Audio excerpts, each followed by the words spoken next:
లేకపోతే ఎన్నికల్లో పోటీకి అర్హతే లేదు. జనాభా పెంపుపై చంద్రబాబు కీలక వ్యాఖ్యలు. ఏపీ వృద్ధి రేటు అంచనాలపై ప్రెజెంటేషన్ ఇచ్చిన సీఎం జనాభా వృద్ధి అంచనాలు ఎలా ఉండబోతున్నాయనే అంశాలను వివరించారు.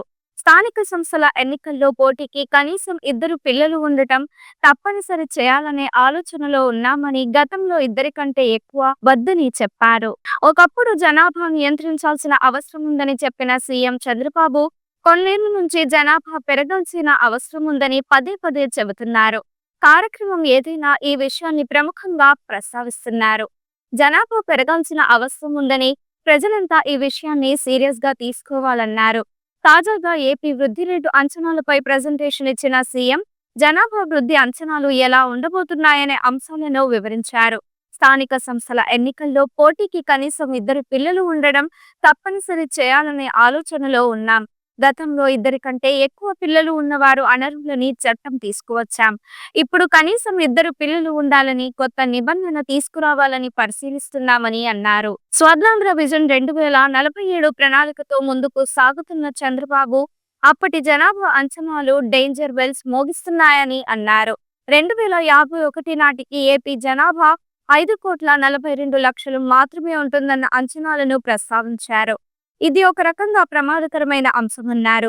2011లో 4.95 కోట్లుగా ఉన్న ఏపీ జనాభా 2016లో 5.16 కోట్లు, 2021లో 5.29 కోట్లు, 2026లో 5.38 కోట్లు, 2031లో 5.42 కోట్లు, 2036లో 5.44 కోట్లు, 2041లో 5.42 కోట్లు, 2046లో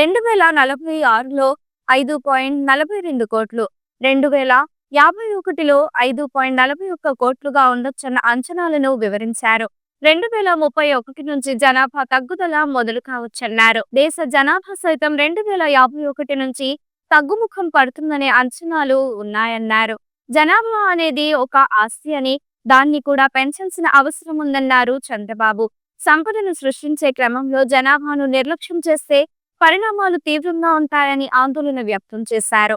పెద్ద పెద్ద రోడ్లు, ఎయిర్పోర్ట్లు ఉన్న వాటిలో జనం ఉండరన్నారు. జనాభా పెంచేందుకు తీసుకోవాల్సిన చర్యలపై దృష్టి పెట్టామన్న Chandrababu sarpanch, mayor, municipal councillor లాంటి స్థానిక సంస్థల పదవులకి 2 కంటే తక్కువ పిల్లలున్న వారిని అనర్హులుగా ప్రకటించే నిర్ణయం తీసుకోబోతున్నామన్నారు.